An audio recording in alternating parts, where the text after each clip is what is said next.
Distance પર રાખીએ છીએ કે જેથી કોઈને પણ હું આની જોડે થવાનું વિચારું છું એનો પણ વિચાર ના આવે, એવી રીતે મને ડિસ્ટન્સમાં રાખે છે. જાહેરમાં એ તમામ કે પાસ આવવા ન દે અને અંદરથી એ સંભાળ કે છેટે જવાનું. તારા ત્રિશંકુ હાલતમાં જે મને કાયમ નબળતો રાખે છે ને એની હું કદર કરું છું. જાહેરમાં એ તમામ કે પાસ આવવા ન દે, અંદરથી એ સંભાળ કે છેટે જવા ન દે. અને ભાઈ છોડ એવા શ્વાસને કે કશો એમાં દમ નથી જે મોતનો પસીનો સૂકવવા હવા નથી. અને એના ઈશારા રમ્ય છે પણ એને શું કરું? એના ઈશારા રમ્ય છે પણ એને શું કરું? રસ્તાની જે સમજ દે અને ચાલવા નથી. તો મેં જન્મ વચમાં તમે જરાક વધારે ગમી ગયા. આ સૌને પ્રેમ કરવાને લીધો તો મેં જન્મ વચમાં તમે જરાક વધારે ગમી. એવો કબીર સાહેબ. મન દુઃખ થશે જરામાં કે ઉર્મી પ્રધાન છું. અરે ભાઈ મન દુઃખ થશે જરામાં કે ઉર્મી પ્રધાન છું. તારી બધી વાત મને જાણવા ન દે. મન દુઃખ થશે જરામાં કે ઉર્મી પ્રધાન છું. આમ ફેસ કરવો પડે. કેવો પછી? કારણ કે બીજું તો કઈ બોલાય નહીં કે એના પછીનો શબ્દ બહુ પાક છે. કેવો ખુદા મળ્યો છે. ભલા શું કહું મરી પોતે ન દે બીજાની ઘરે માંગવા દે.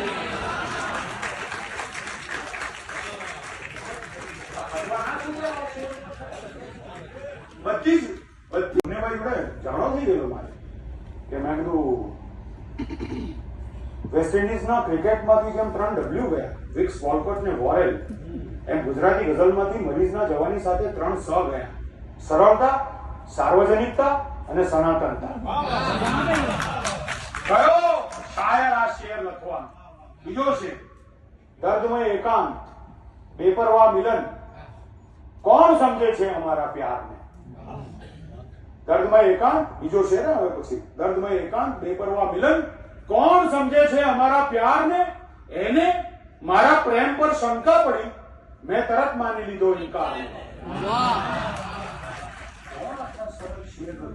અને કે કોણ આવા સજળબમ સરળ હોવા છતાં સજળબમ કરી નાખી એવા શેર લખવાનું થાય? સ્ટોક માર્કેટની ભાષા યાર. એકાંતનો ચસ્કો ન લાગે તો મને કહેજો, જરા થોડો સમય વિતાવો આમ જીવવાની સોબત. આ બધી મળી જાય, આ બધી લખી છે સાહેબ, એકચ્યુઅલ લખીને ગયો છે. અને પાછો એને ગુજરાતી તો લખતા આવડે નહીં એટલે ઉર્દુ સ્ક્રિપ્ટમાં ગુજરાતી ગઝલો લખે, બસની ટિકિટ ઉપર ગુજરાતી ગઝલો લખે. ત્યારે શૂન્ય પાલનપુરી કહે છે કે તમારી શરાબિયતનું હું સન્માન કરું છું સાહેબ, કે અપયશ સિવાય જગમાં તને શું મળ્યું તબીબ? જગમાં વગોવ્યું દર્દ તે નાહક મરીઝનું, પ્રત્યેક ખાલી જામ છે સ્મારક મરીઝનું, અને આખું સુરા જગત છે ઉપાસક મરીઝનું. હર્ષદ ત્રિવેદી થી લઈને સમીર ભટ્ટ થી લઈને સમગ્ર ગુજરાતી સાહિત્ય પરિષદ, અહીં રામનારાયણ વિશ્વનાથ પાઠક સભાગૃહનો આ આપણો કિશોર અને બીજા કેટલા બધા અહીંયાના સીધી રીતે આડકતરી રીતે જોડાયેલા બધા, અને આપ સૌ અત્યંત પુણ્યશ્લોકી આત્માઓને હું ખરેખર એટલું જ કહેવા માંગુ છું આ ગઝલના છેલ્લા શેરમાં, કે છેલ્લા શેરમાં છે આપણી વાત કે જીવન કે મરણ હો એ બંને સ્થિતિમાં મરીઝ એક લાચારી કાયમ રહી છે. જીવન કે મરણ હો, એ બંને સ્થિતિમાં મરીઝ એક લાચારી કાયમ રહી છે. જનાજો જશે તો જશે કાંધે કાંધે, જીવન પણ ગયું છે.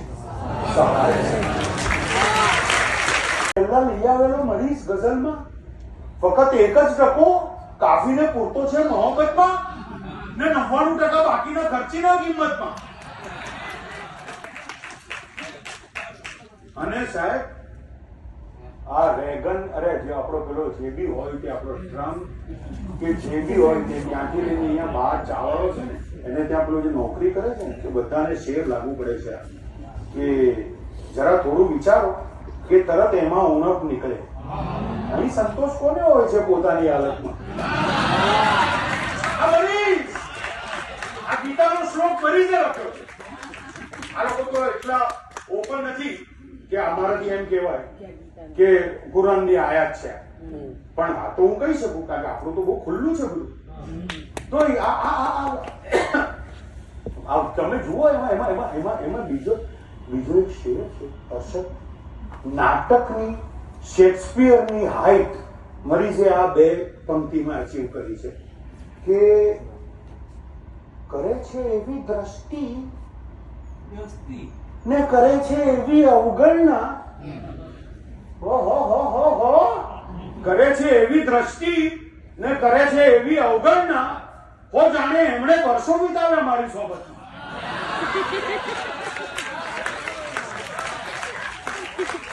કરે છે એવી દ્રષ્ટિ ને કરે છે એવી અવગણના, હો જાણે એમણે વર્ષો વિતાવ્યા મારી સોબતમાં.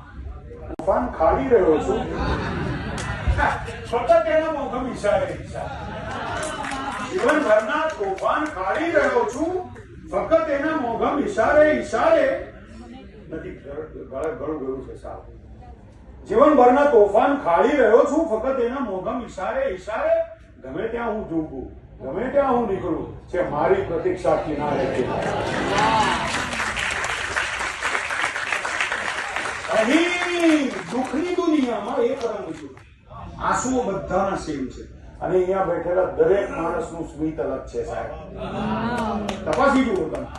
અહીં દુઃખની દુનિયામાં એક રંગ જોયો, ભલે સુખનું જગ હો પ્રકારે પ્રકારે, સજ્જનની કબર કે ગુનેગારની હો, જે સરખી ઉદાસી મચાવે. અને અમારા બધા સુખ અને દુઃખની વચ્ચે પેલો આપણો जफर इकबाल में बहुत सुंदर शेर है कि मेरी ऑफिस में मेरे साथ नहीं आता जमीर, मेरी ऑफिस में मेरे साथ नहीं आता जमीर, बाहर ही छोड़ना पड़ता है उसे स्कूटर की तरह. जफर इकबाल का शेर है, मेरी ऑफिस में मेरे साथ नहीं आता जमीर, बाहर ही छोड़ना पड़ता है उसे स्कूटर की तरह. મરીઝ લખે છે કે અમારા બધા સુખ અને દુઃખની વચ્ચે સમયના વિના કઈ તફાવત ન જોયો. હતી એ મજાઓ બધી રાતે રાતે ને સસ્તા બેનો સવારે. અને હવે છે ને દોસ્તો, પણ મોદી સાહેબનું એક ટર્મ ઉધાર લઈને વાત કરું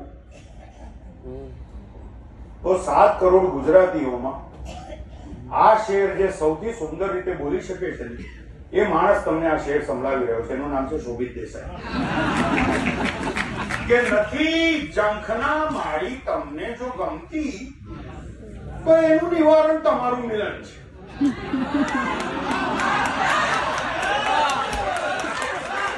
નથી જંખના માળી તમને જો ગમતી તો એનું નિવારણ તમારું મિલન છે. તમે આમ અવગણના કરતા જશો તો થતી રહેશે ઈચ્છા વધારે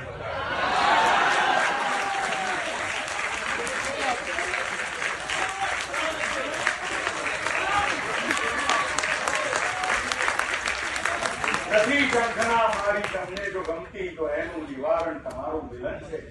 તમે આમ અવગણના કરતા જશો તો થતી રહેશે ઈચ્છા વધારે.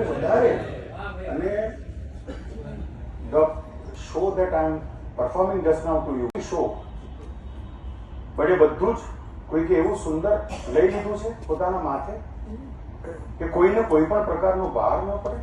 અહીંયાથી આ બધા માધાતાઓ દ્વારા આવું સુંદર ઓડિટોરિયમ, આવી પવિત્ર ભૂમિ પ્રાપ્ત થઈ, આવા સુંદર કલાકારો, આ સ્ટેજના આપણી દરકાર કરવા વાળા, ને કેવું મંગળમય વાતાવરણ સાહેબ.